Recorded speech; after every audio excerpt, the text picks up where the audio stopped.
For more on the U.S. border wall debate, I'm joined now by Rafael Bernal. He's a staff writer with the Latino section of the Hill newspaper, which covers U.S. politics. He's also a former practicing lawyer. Some key members of Congress from both parties meeting today, apparently meeting again this evening. Where are the discussions at this point? I mean, I know it's tough to really tell. And what is this new sticking point? Well, this new sticking point is actually not new. That's important to note that the Democrats put that in their first proposal on December 31st, I believe it was. And what the sticking point is the number of detention beds that Congress wants to fund for immigration and customs enforcement.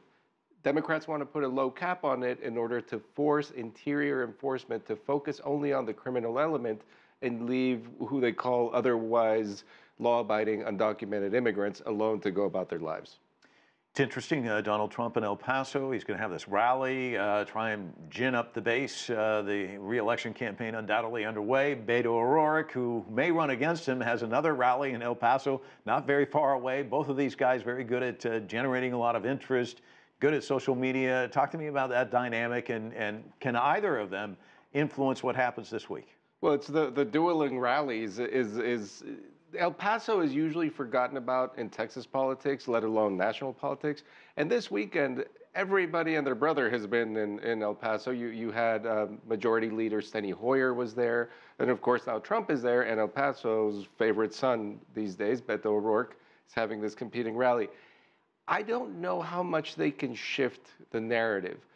But the visits over the weekend and what Trump provoked by sending a lot of Democrats over there, including Hoyer, is having them have more of an understanding and talk to the locals and why they want a wall or what difference the existing fencing or barriers have made.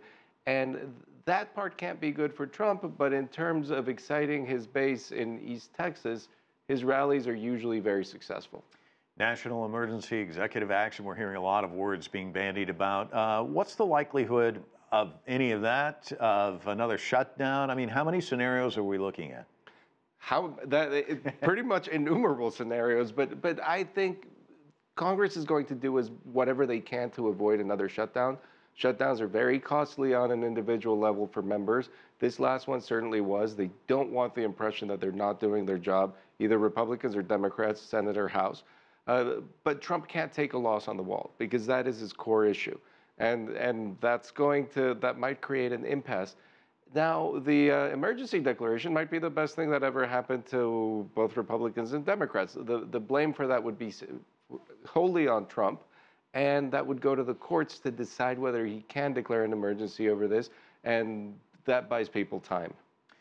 Time and courts. Let's talk about another C word, clocks. I looked over here, the Washington Post has got 4 days, 50 minutes. You know, they're all starting to do the clocks. The news organizations all jump on these clocks. Undoubtedly, that's got to do something to the psyche of these federal workers who live through 35 days without paychecks. Talk to me about all of that.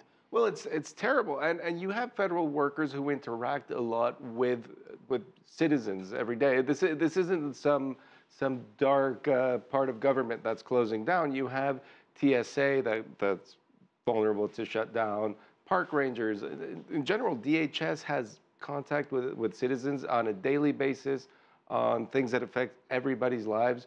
And of course, the workers that ultimately reopened government the last time, the air traffic controllers, when this country without its air traffic could devolve into a crisis very quickly.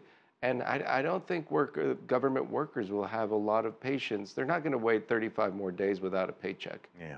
Rafael Bernal, always a pleasure having you in. I think we're going to see some bloodshot as the week progresses. You'll be putting in some long hours. Thanks so much for spending time with us.